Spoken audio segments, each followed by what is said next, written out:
салом мегӯем ба ҳамаон нафароне ки китобдӯстанд, китобхонанд ва ба азбар намудани ғазалу шеърҳо ва асарҳои гуногун шавқу рағбати зиёд доранд. Инак дар идомаи барномаҳои телевизиони Баҳористон, барномаи Фуруғи Субҳи Доноиро тариқи телевизиони Баҳористон аз муассисаи таҳсилоти миёнаи умумии рақами 94 шаҳри Душанбе пешкаши шумо мегардонем. Мо дар ҳар як шумораи барнома шуморо бо иштирокчиёни озмуни ҷумҳуриявии Фуруғи Субҳи Доноӣ китоб аст шинос мегардонем ва ин лаҳза ҳамсӯҳбати навбатии мо ҳастанд Муҷтабо ва биёед бо худи ӯ аз наздик шинос мешавем. Салом Муҷтабо.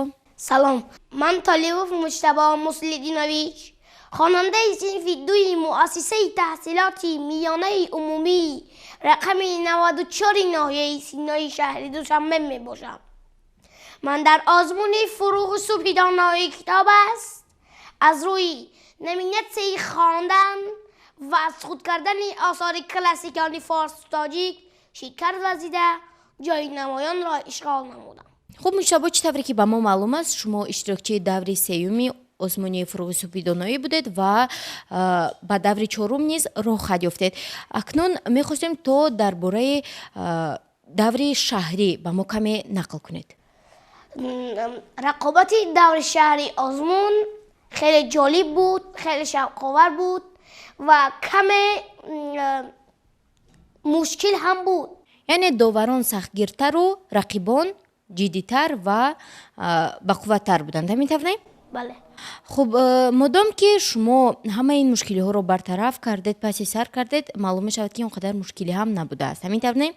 خب بیاید این لحظه یکی از غزل‌های پسندیده خود که اون رو در آزمون هم قرائت کرده بودید برای ما و تماشابینان تلویزیونی بهارستان نیز خوانید.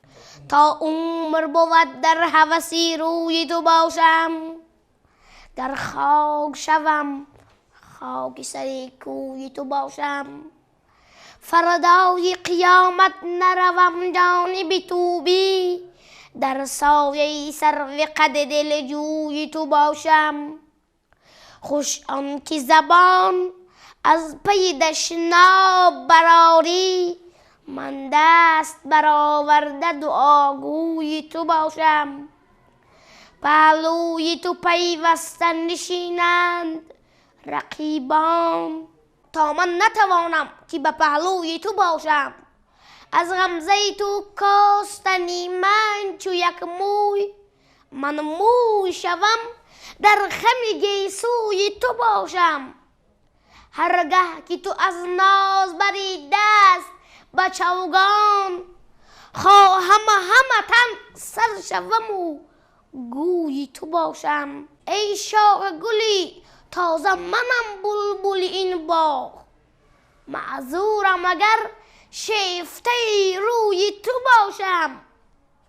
آن روز که فلک نام مرا خواند هلالی، میخواست که من مائل ابروی تو باشم. تشکر زیاد مجتبی، به نهایت غزل خوب رو قرائت نمودید. میگفتید که این غزل کی بود؟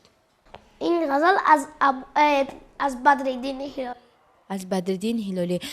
بینندگان گرامی، خاطررسان میشویم که شما این زمان برنامه فروغ صبح دانایی رو طریق تلویزیونی بهارستان تماشا کرده ایستادند و اشتراکچی نوبتی ما هستند طالبوف مجتبی، خواننده صنف دوم مؤسسه تحصیلات میانه عمومی رقم 94 شهر دوشنبه و ما صحبت رو ادامه میدیم. مجتبی، چنانکه که به همگان معلوم است شما بیشتر به نظم شوق دارید، همین طوره؟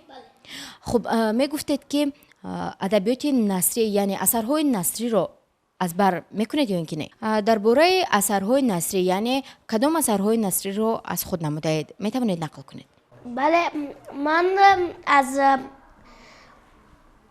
از کتاب بهارستان جامی، گلستان سعدی شیرازی، بوستان سعدی شیرازی، قابوسنامه عنصر معالی کیکاووس از خود کردم. گفتید که قابوسنامه را خوانده اید. می توانید یگان حکایه را از آن برای ما نقل کنید؟ شنیدم در بغداد خلیفه بود و او خدمتگاری داشت با نام فتح که بسیار خوبروی و نیکروزگار و تمامی هنرها و آداب را آموخته بود. برای همین خلیفه او را با فرزندی خود قبول کرد و یک روز فتح به خلیفه گفت که او میخواهد این نشیناوری را نیز بیاموزد. خلیفه فرمود بیروید به همه ملاحان بگویید که در دجله فتح را علم نشیناوری بیاموزند. و یک روز پنهانی از استادان و دجله رفت و خود را به آب انداخت. چون آب دجله تیز بود او را به هر طرف می برد و آب او را به کنار دجله برد که در آنجا سوراخی های آب خورده خیلی زیاد بودند و فتح کاری کرد که با یکی از آن سوراخی ها در آمد.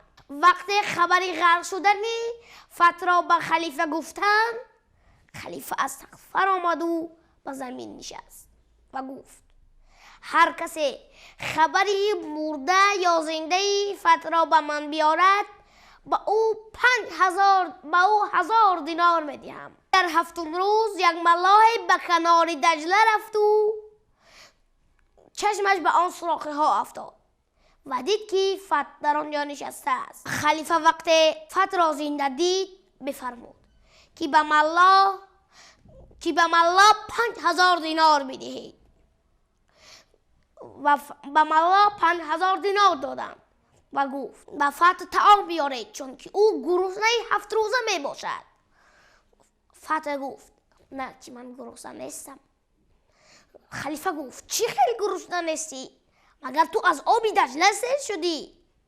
فتح گفت نه، در آن 7 روزه که من در آن سوراخی نشسته بودم در یک طبق 20 نان می آمد و من کار می کردم که به آن که یک دو نان از آنها بگیرم و بر سر هر نان نوشته بود محمد ابن الحسین. مجتبی قصه فکر میکنم حالا دراز است و میخواستیم از شما پرسیم که از این قصه چی فهمید؟ من از این قصه فهمیدم که آدم باید نیکوکار باشد.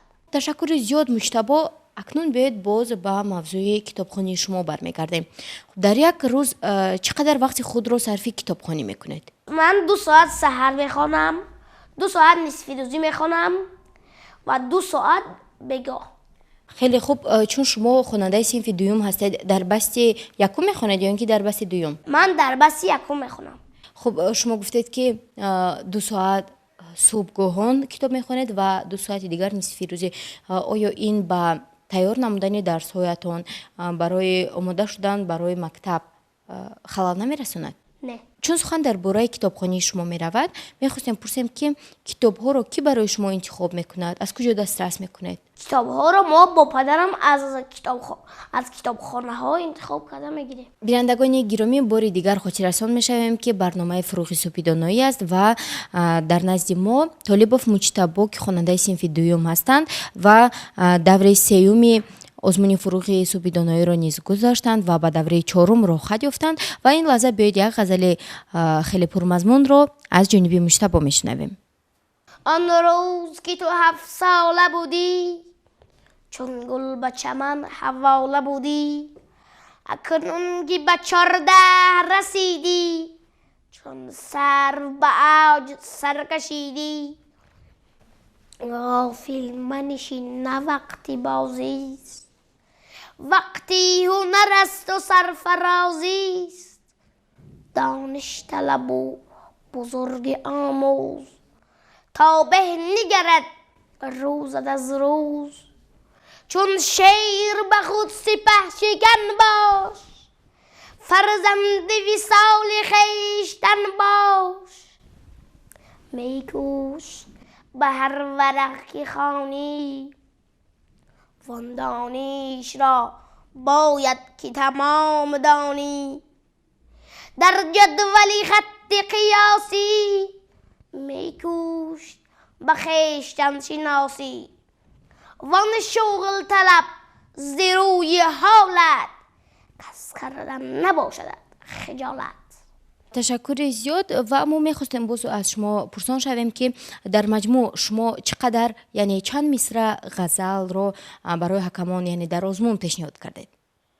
من زیاده از 112 غزل پیشنهاد کردم، تقریبا 2000 مصرع.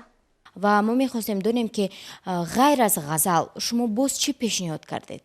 غیر از غزل 4 داستان مکمل، کتاب های نثری، نظمی، رباعیات. چقدر رباعیات؟ رباعیات 120 رباعی. خب بیاید این لحظه یک چند تا آنها رو برای ما و تماشابینان قرائت نمایید. با این 2 نادان که چنان میدانند، از جهل که دانای جهان آنانند.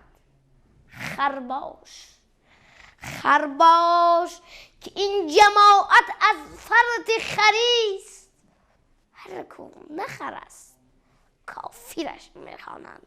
این کوزه چمن عاشق زاره بوده است، در بند سری زلف نگاره بوده است. این دسته که میبینی در گردن اوست، دسته است که در گردن یاره بوده است. بینندگان گرامی، این بود شماره نوبتی برنامه فروغ صبح دانایی و هم صحبت امروزه ما بودند طالبوف مجتبی، خواننده صنف دومی مؤسسه تحصیلات میانه عمومی رقم 94 ناحیه 39 شهر دوشنبه و اینجا با یک غزل زیبا با برنامه امروزه ما نیز حسن انجام میبخشیم. تا دیداری نوبتی خیر. غزل از کمال خجندی. تو را اگر بی وفا گفتم چی گفتم؟ غلط کردم، خطا گفتم، چی گفتم؟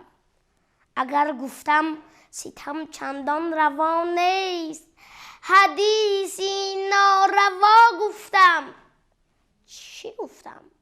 سحر دشنامی من گفتی و رفتی، یکی را 100 دعا گفتم، چی گفتم؟ منی خاکی به خاکی آستانت، حدیثی توتیا گفتم، چی گفتم؟ منی بیدیل دوایی دیده خیش، برون زان خاکی پا گفتم، چی گفتم؟ دلی من از این بیگانه خویی کجا شد آشنا گفتم، چی گفتم؟ کمال آهسته میگویی چی گویی، نمیپرسی مرا، گفتم چی گفتم؟